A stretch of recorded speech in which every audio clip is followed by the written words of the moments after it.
Hey everyone, it's James here for May 2020 recap of Kimberley IT in this edition of the Founders Log.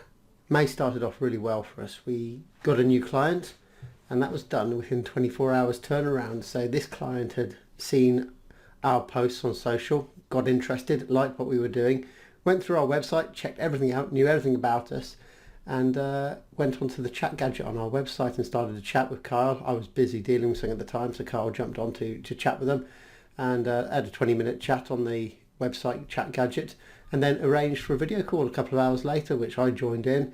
We had a video call. They knew everything about us. They'd loved what we'd been putting out on social. They knew everything about what the service and the product that we were offering. They were basically the perfect clients in that they'd qualified themselves. They knew everything they wanted. They essentially wanted everything. 90% of what they wanted and decided they wanted it before they even spoke to us. The final 10% was that video call just to seal the deal.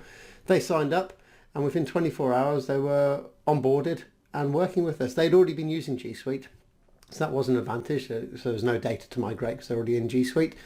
Saying that, there was a bit of data to migrate because it turned out self-deployed G Suites, they deployed it themselves when they set up their business, but they were taking nowhere near advantage of all the services that come in G Suite.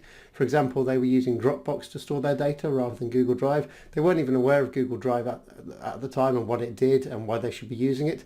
So we introduced them to Google Drive and migrated all their data out of Dropbox into Google Drive, converted it into Google's format, Google Docs, Sheets and Slides. They absolutely love it. They absolutely love it. They're editing all their documents in real time now with everyone across the business, and it's just worked fantastic for them. They've got their complimentary training that we do, so any new client that comes on board, because there's a change normally, because you're normally not G Suite, not already on G Suite, you're normally coming from like Microsoft Office or some other service to G Suite, so there's always that learning curve. So we provide complimentary training. So next month, hopefully, they've got some stuff that's prolonged at the moment, so they don't want to do their training just yet because not everyone will be there.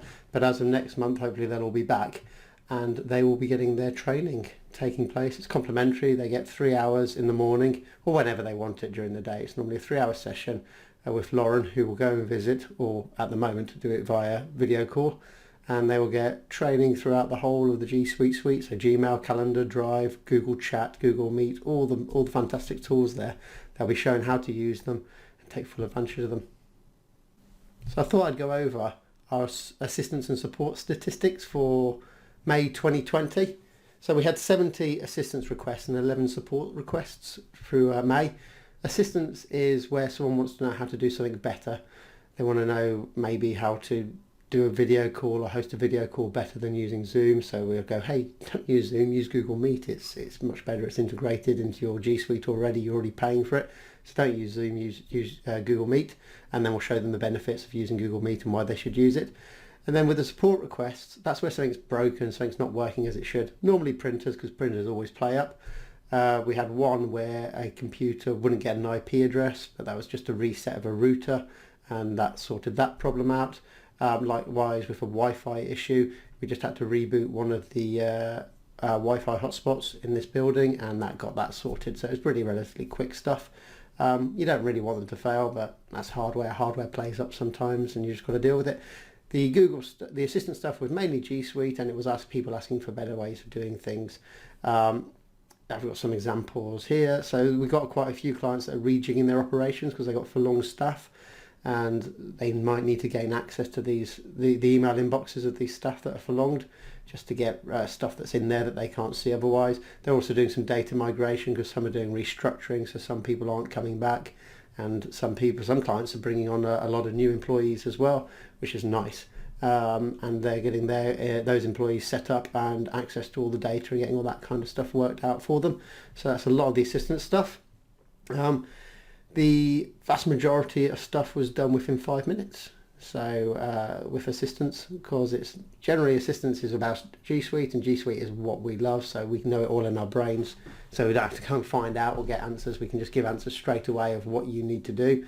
So the vast majority are done within 5 minutes. Support requests, all the support requests take a bit longer, but they're all done within 30 minutes. Normally we have to remote in and do things like that or access systems to get it done, so it's not as quick, but within 30 minutes all the support requests were dealt with.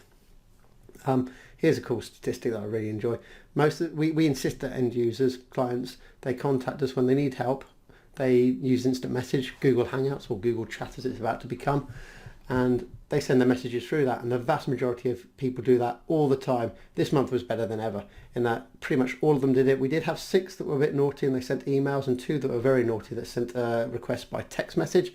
But the nice thing is no one called us, and that's what we really don't want. We don't want people phoning us in, because when someone phones up, we can deal with them, but we can only deal with them at that point in time, and we might have other things that we're dealing with at the same time. If it's done via instant message, they know that we've received it. We can type back straight away, yeah, got it, we're onto it, we're sorted out for you. And we can work on that, but we can also do that with another client at the same time and another client at the same time, so we can handle much more volume rather than a telephone call. So that's why we don't want people to call us, and fantastically our end users are brilliant and all of them obeyed by that, and they didn't call us and they did it the proper way for instant message. Apart from the 2 guys that text messages, you need to do instant message from now on. And then to finish it, we've got one client that's having a really rough time. They're in an industry that's been hit very hard by this lockdown. So we've been doing some bit special work, I'd say, stuff that we wouldn't normally be doing, but we're doing it for them just to help them stay solvent and to make it through this rough patch, so that they can return when their industry comes back. They can return and get back onto working. Hopefully that won't be too far away now, because the lockdown is reducing. So hopefully we will get that done and sorted for them, and they will make a nice recovery and